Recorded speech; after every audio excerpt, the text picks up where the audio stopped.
Hey y'all, this is Kevin from Ministry Boost, and today I get the privilege of being with my friend Candice. Candice, how you doing?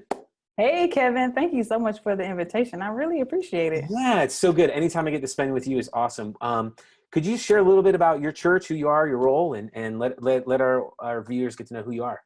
Definitely. So, as Kevin said, Candice Wynn, I currently serve as the pastor of our next generation teams here at Impact Church. Impact is located in East Point, Georgia, not too far from the airport.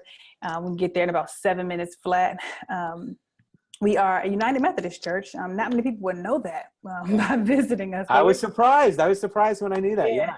Yeah, we're a United Methodist church, and our churches, our trademark is doing church differently. Mm-hmm. And we've really been working to make sure that we do church differently. We are a church plant, and we have been over the past, I guess it's been 11 years now. We have been working to create an experience with God with all people who attend. Yeah, well, that's great. Well, the purpose of Ministry Boost is for us to do these little kind of video sections, and think of it as like you and I having coffee, and just maybe a couple thousand people watching, and seeing. Okay. So what are 2 or 3 things that have helped boost your ministry, and specifically when it comes to staff development? You're a great leader and influential director in all of that. So, man, I'm listening. We're listening. Give us 2 or 3 things that help boost our ministry. Yeah, 2 or 3 things is kind of hard to narrow down. I know. But pull out a few little nuggets. Sure.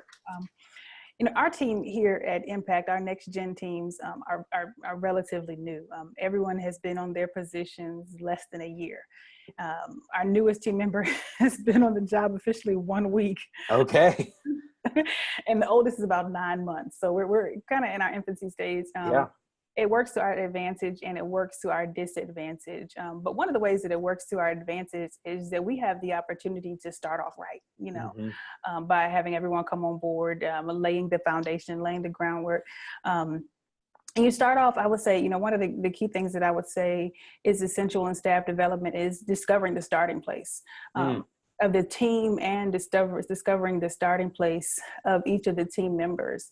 Now, depending upon the size of your staff, it can be either easy or challenging. Sure. But knowing the starting place is so important and so essential, because you know exactly how to guide people through to a target, that your target goal that you're working to reach.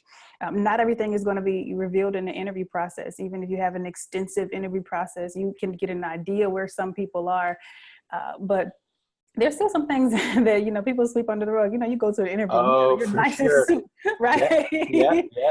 Your shirt's buttoned all the way up to the collar.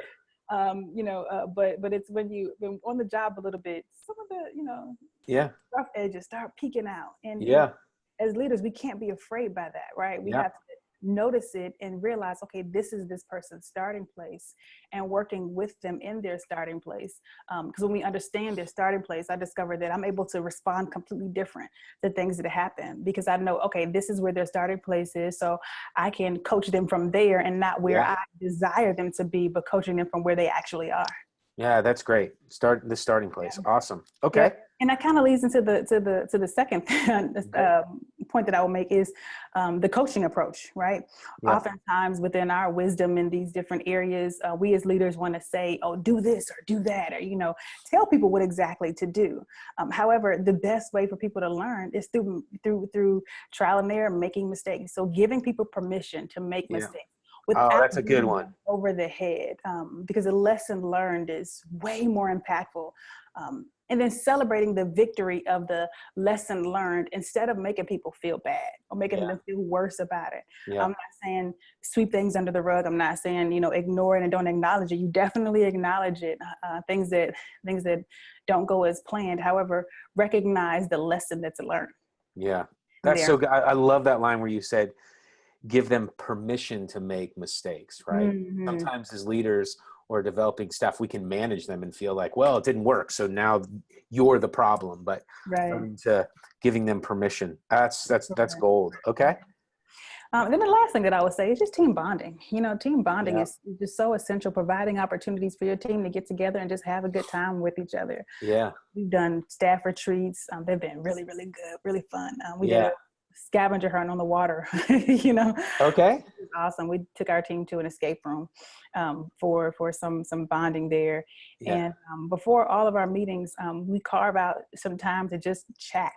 And I know with me, sometimes I'm looking at the agenda and I'm thinking we got a lot to cover today, but realizing that time spent just talking Yeah. is a part of the agenda too. So I've had to start working to carve that time in there so we can just get to know each other. Our team is full of big personalities, and we love talking, and we have grown to love each other. And when the team is connected in a certain way, and when team members are being developed personally, it becomes contagious, and it trickles down to volunteers and even to the children and youth, and the ministry as a whole just operates a little bit different within the collaboration. Yeah, for sure. Excelling and doing well and enhancing, it raises, your level and your work performance. When you see someone else, doing well, it makes you want to show up, and what makes you want to show up. Yeah. That's what I've got for you, Kevin. That's fantastic. I keep thinking of that. Like, life is too short to work with people you don't like either. Right? Oh, you know what I'm saying? It's like, it's funny because people say, oh man, I love to work with these people. They're like family. I don't know about you, but there's some people in my family I'm not sure I want to work with all day long, but, like, in my actual family. But those are great. So discovering your starting place, making sure that you're a coach, and caring for them, and then team bonding. Those are three great boosts for ministry. And Candice, thank you for your time. You're one of the most intentional leaders. I can tell you, like, you're fun and then serious and all of that and that you have such a great team and develop staff so well. Thank you so much for your time, and I appreciate it.